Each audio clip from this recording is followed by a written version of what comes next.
This thread was posted over on Twitter, and it's by Summer Brennan. And it's extraordinary. It's just absolutely extraordinary. This is, she writes, in August, my dad was living independently in rural New Mexico, and then he had a fall. Now, her dad was vaccinated. He had been very careful. He didn't have COVID. In fact, this story has no COVID in it in terms of her dad. But he fell, and he ended up in the hospital because he injured himself with his fall. The hospital had no beds for him because everybody in the hospital had COVID.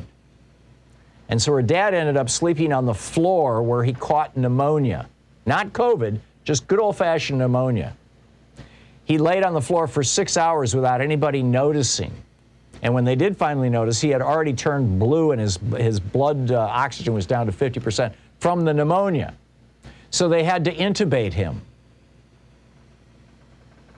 They couldn't get him to a hospital that could deal with his broken leg or his injured leg. I don't know if it was broken or injured. But they had to deal with the pneumonia. So he was on a ventilator in a storage room because there was no space for the because of all the unvaccinated COVID cases. 24 hours later, he was a little better. She flew along with one of the siblings to speak with him. He thought that was the worst of it. He thought everything was going to be fine.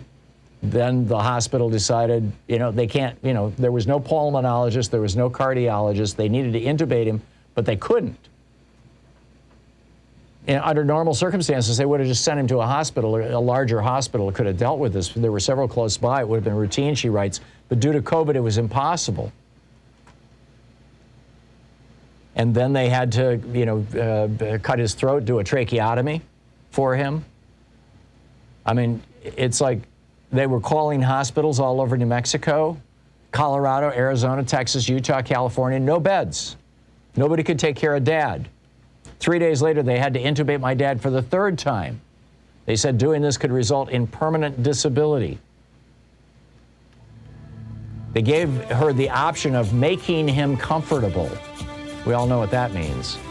He came into the hospital because he fell. He injured his leg. He was just fine. And this is all because people won't get vaccinated, that the hospitals are overwhelmed. And this was in New Mexico, which is, not a red state, although it's a lot of red counties, and they're wiping out the hospital. This is crazy.